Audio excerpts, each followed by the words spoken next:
Stay tuned for today's Antidote, brought to you by the Renegade Success Network. Today's Antidote features a healthy dose of thought-provoking insights and information for business owners, entrepreneurs, leaders, and nonprofit professionals. Each day since March of 2020, this program has offered that one thing to help you continue on your own unique pathway to success. And now, Renegades, we bring you Bob Graham and Tom Brush. See, I got two hands today. Did you only have one yesterday? You Yeah, added 'cause I was holding my phone. Yes. And it's hard to, plus there were a lot of people around and I didn't want to, outside a hospital, I didn't want to be all cheerful. Okay. That's a whole nother conversation about your insecurities, but we won't go there today. I was going to say, we do not have enough time for that. So happy Thursday morning to you, Tom. How are you? I'm doing well, thanks. How are you? You're awful. There's something coming. I can tell. You've got that. You have a choice today. We have two great days to celebrate. You can pick A or B. Can't do both? Okay, I will. No. Just for you. Oh, The boy. first one is it's National Work Like a Dog Day. Okay. Okay? Yep.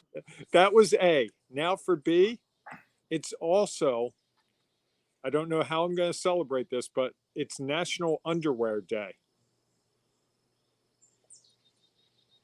Okay. Maybe you're just going to work like a dog in your underwear. That's, Wait, you don't do that every day at home anyway? well, maybe. Come on, Tom. We all know that you're wearing boxer shorts only under that. That's not true. Oh, you're a briefs guy. Not true either. Anyhow, so those are interesting days. So for those of you who popped onto this and have no idea what we're doing, one of the things Welcome to the club. one of the things that this is funny popped in. It's probably a good idea not to give him any ideas, especially if anybody had to work with Bob today and he was working like a dog in his underwear. That's not good. Anyhow, this is today's Antidote, where Bob and I try to talk about a topic, not about what the National Day holiday is, although we do share that because it is intriguing to see what's going to come up each day. I definitely think that we need to work on the National Renegade Day. Okay. We got to start that petition going around. Okay. All right. So as we have a conversation about the topic, we hope that you will share your thoughts as well in the comments, because we know that it helps increase and add value to the conversation. At the end of the show, Bob and I will each add our one thing, our antidote for today, to help you maybe today, and it might be something that you use down the road. So please feel free to also share your one thing, because we know that when people put things out there, it is beneficial to someone. We don't know who necessarily, or we don't know when they're going to use it, but it enhances what's real for them and changes their knowledge, experience, and perspective. So with that introduction, should we dive right into our topic, Bob, that we've been talking about? Dive? Should I take off my clothes and just be in my underwear to dive in?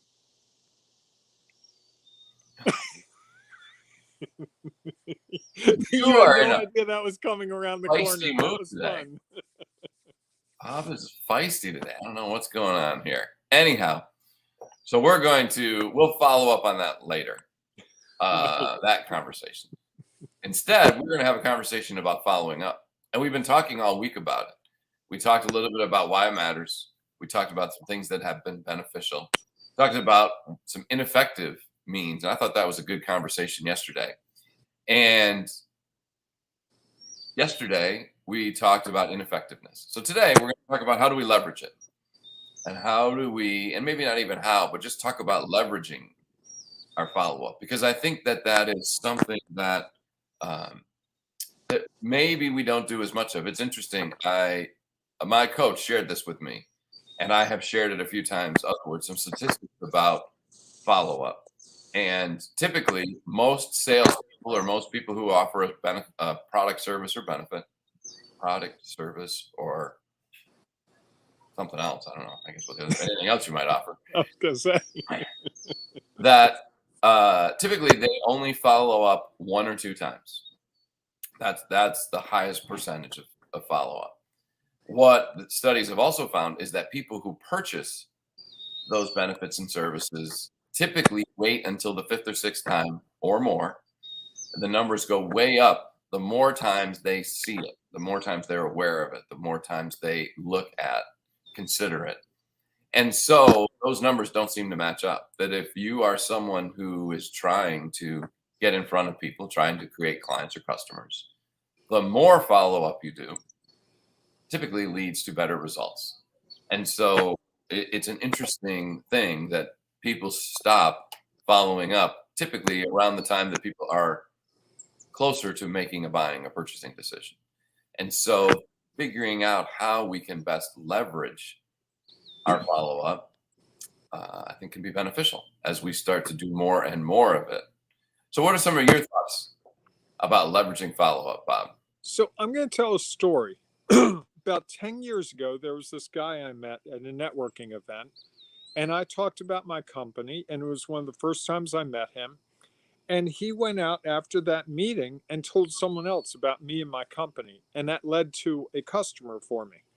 And I immediately started to pay attention to that person. I was like, wow, that person paid attention to me. I really need to keep an eye on that person. And I started to interact with that person at networking events. And whenever I saw him, I'd make sure I went up and talked to him, and he would talk to me. And one thing led to another, and we started having coffees together.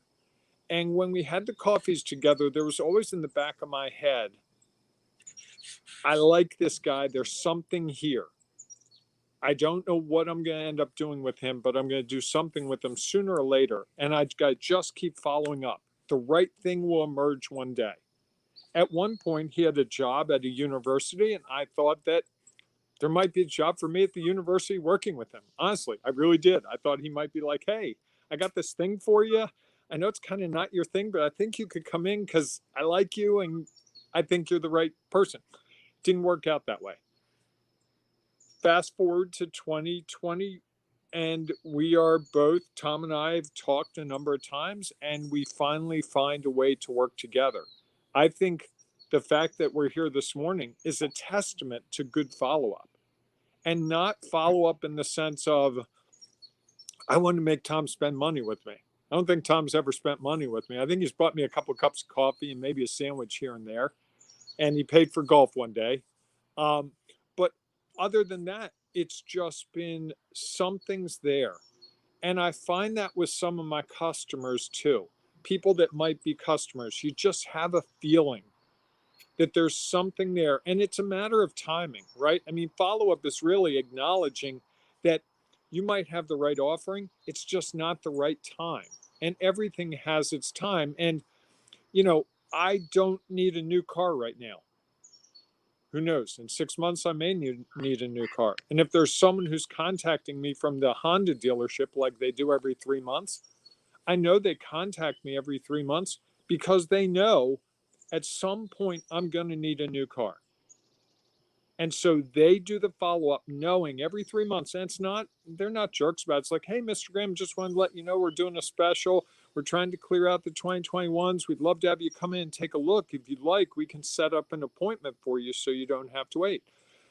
I've actually done that once or twice and gone in and looked at cars, not because I needed a new car, but because they were like, hey, come on, schedule an appointment, come in, you can drive all the cars. And it's like, wow. And walked out and said, gee, maybe I do want a new car. But Honda's done that now every 3 months for 8, 10 years. I haven't bought a car yet. There's a day when I will. But think about that. That's a commitment. That's a commitment on their part to keep track of me, to contact me.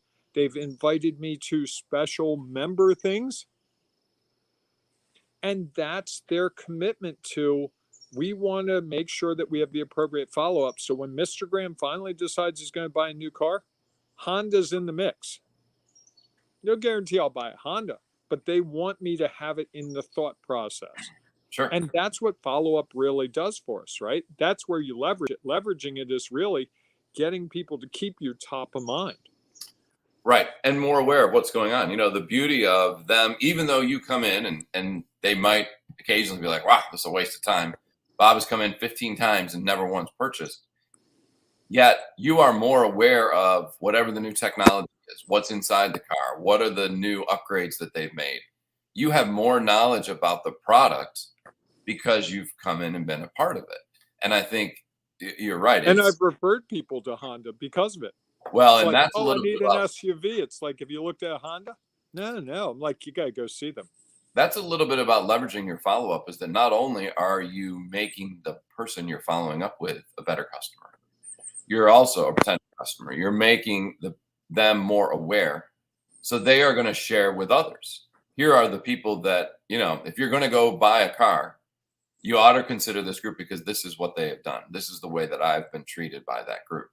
And so I think the other thing about leveraging is not only do you put the time, effort, and energy into the potential client or past customer, you also make them a more effective voice for your company. You give them the language, right? Correct. Right. You allow them. And I think that's a little bit about the follow-up, is you make them a better ambassador or better or more aware, which makes them a better ambassador for you, your company, and your organization. I think back to when I was doing fundraising, and that, one of our eventual best donors came from someone else who said, hey, you know what? The relationship that I've had with this organization has been so strong that I want to encourage you. I think you would enjoy the opportunity to be connected to this organization, someone else. And they became a significant donor to the organization. And a lot of it was because the follow-up that I had done, and others around me, with this donor made them feel like this was a great place to be a part of, and that you wanted to be. If you wanted to be engaged in the community, this was the place you wanted to be. And I think that that's the piece that's sometimes missing, is yes, there's the follow-up with the one individual or the one other organization or company that you're trying to connect with, but it also enhances that brand that we talked about all last month and the way that people look at you. It goes back to the know, like, and trust. If they know, like, and trust you, they're going to be better off sharing it with someone else. So while you're doing follow-up specifically to one potential client or customer, they are now also probably doing some additional follow-up or outreach on your behalf because they're more aware and feel more confident and comfortable with your organization. And I think of a real estate agent, Alicia Crestel, that you and I both know. And I've never bought a house from her. I've never done a transaction with her, but I've referred a number of people to her because she's always been able to help me with things. I had a question about value of my house, and she was able to solve that. At one point, we were looking for houses, and she gave us some listings to look at and didn't pressure us. And she's funny because I'm like, I feel really bad. I've taken advantage of this. She's like, no, when the time's right, you'll come back. And we interact, and I've referred people because they're like, yeah, I want a real estate agent who really cares. I'm like, well, here's someone I know really cares because I've never bought a house from her. And she's always there when I have a question, when I have my neighbor sold their house. Can you tell me what the value is? All those types of things. And I think that's what we're looking for. We want to be surrounded by the people that care about us. And one way we show that we care about other people is to do the follow-up. Sure. And to be genuinely concerned about the person. I'm surprised how many times people are surprised by when I call them a couple months later and they're like, you remember my daughter plays volleyball? I'm like, yes, I do. You know how I remember, Tom? You write it down. I write it down in my CRM, my customer relations management software. And so when I type in that person's name, all the notes from last time are there. And I can pick up the discussion. It's like, oh, weren't you guys going on a trip to Greece this summer? Oh my God, yeah, it was awesome, Bob. That's so great that you remembered it. I'm not even talking about work at that point. I'm just showing them that I'm a person who cares about them. Then Right. they get to the work part. Then it's like, so Bob, tell me again what you offer. Well, I do this. Oh, I'm not ready for that right now. But I've got a friend who I was with last week who's been talking about these things. I should connect the two of you. Okay. Yeah, and I think that's part of the follow-up is the opportunity we have with follow-up is to make them more aware of what's going on. And I think we do that as a way of adding value to what they are. I mean, if all we're doing is just constantly sending them, here's my latest product, Yeah. or here's the latest service that I'm now offering. If we really understand where they are at, we are helping enhance what they're trying to accomplish by sending them further information, and they see us as a resource. Not only as a resource of information that's helpful to them because we keep sending it to them, a resource of someone who wants to connect and engage and get to know them and takes the time, effort, and energy to remember or at least write down all the things that they know about that person.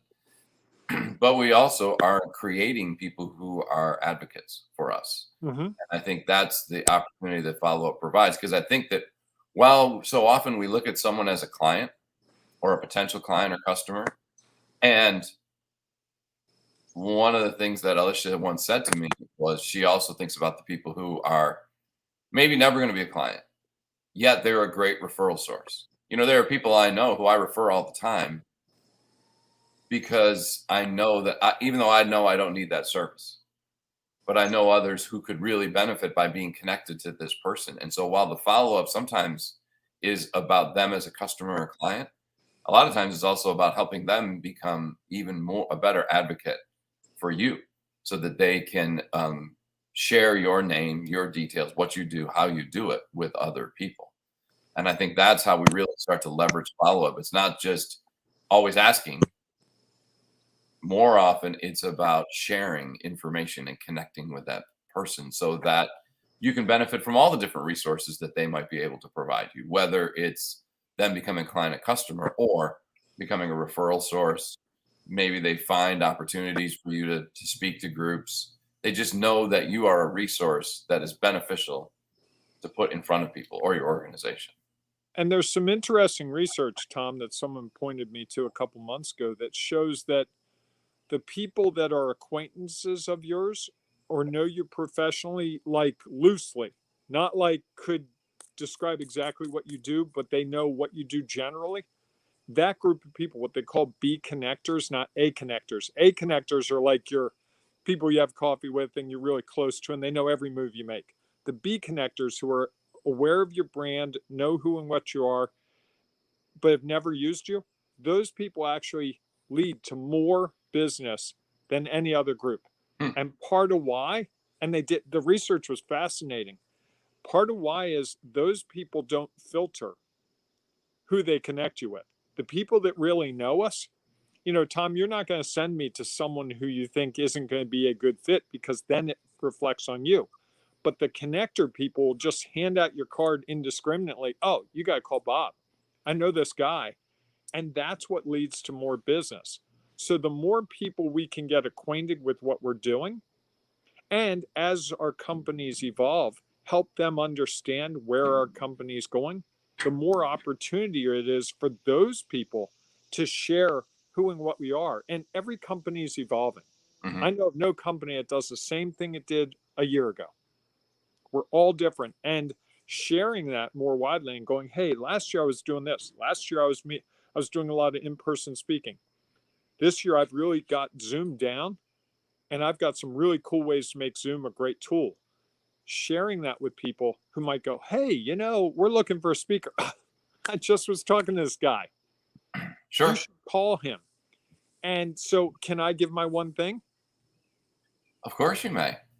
I just wanted to be first today. Okay.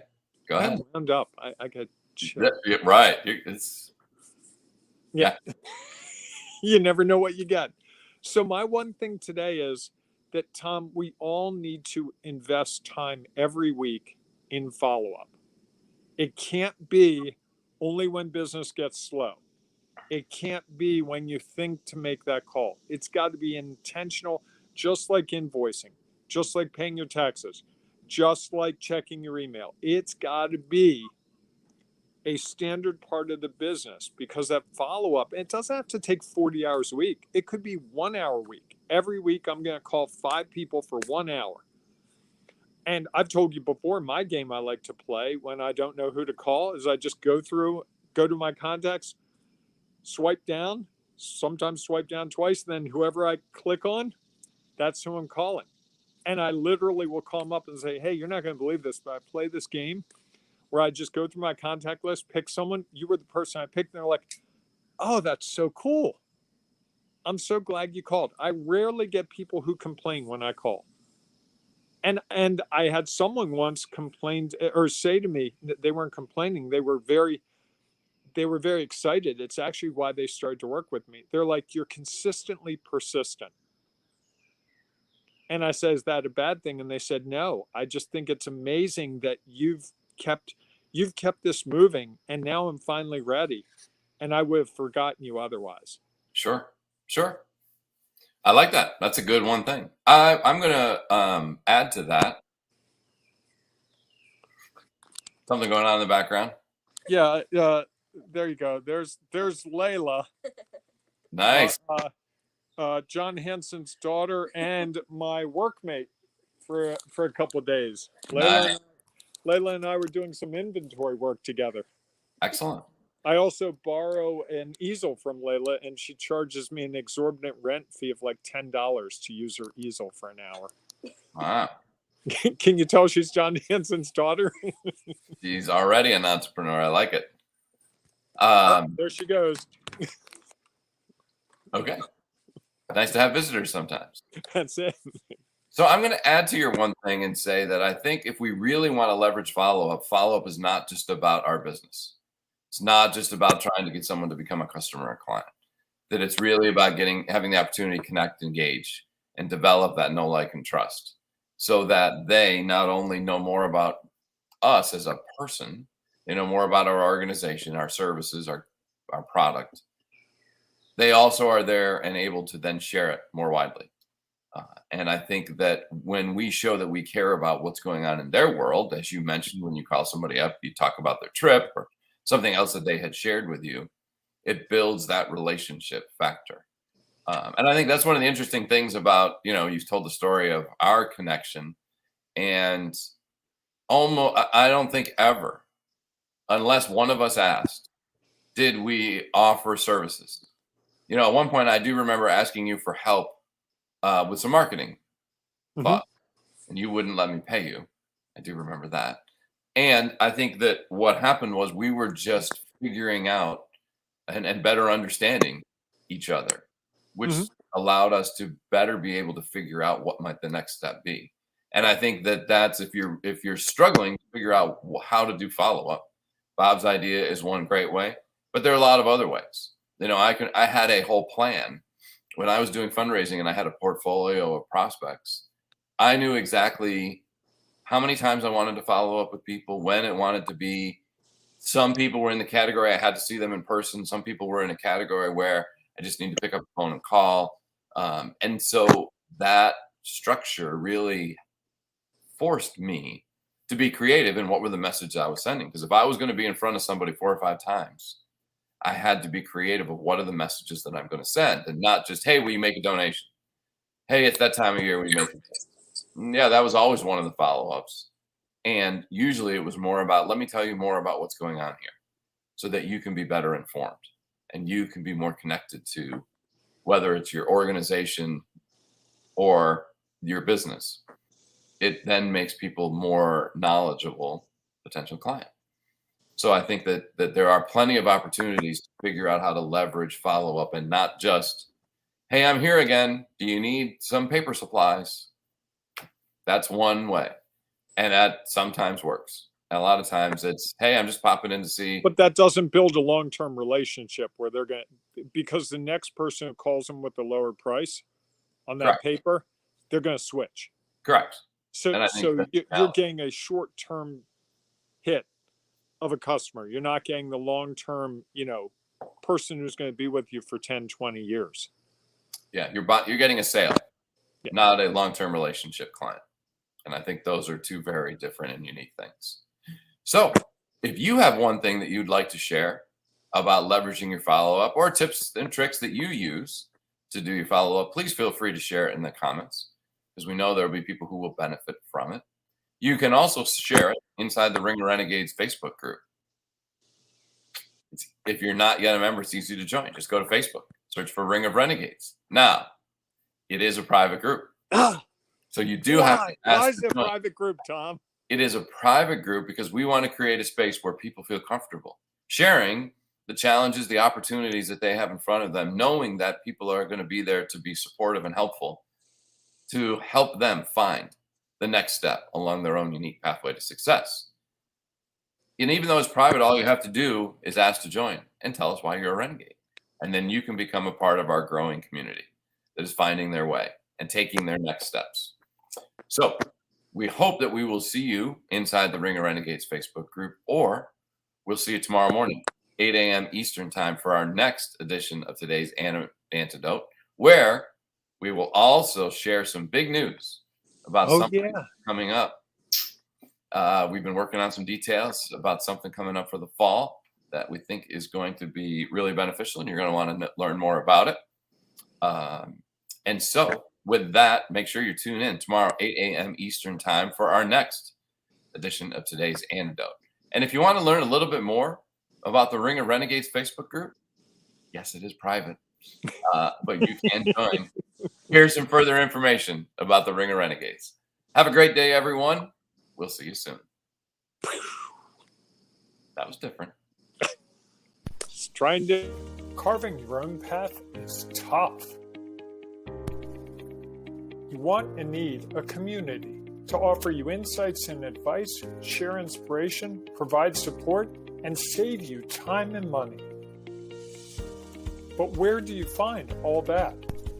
Here's the easy answer: the Ring of Renegades Facebook group, where leaders, entrepreneurs, and business owners identify their next steps. Here's some of what you will find at the Ring of Renegades Facebook group.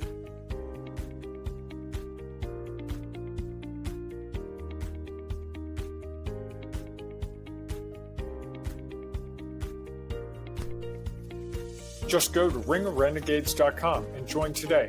Find and accomplish the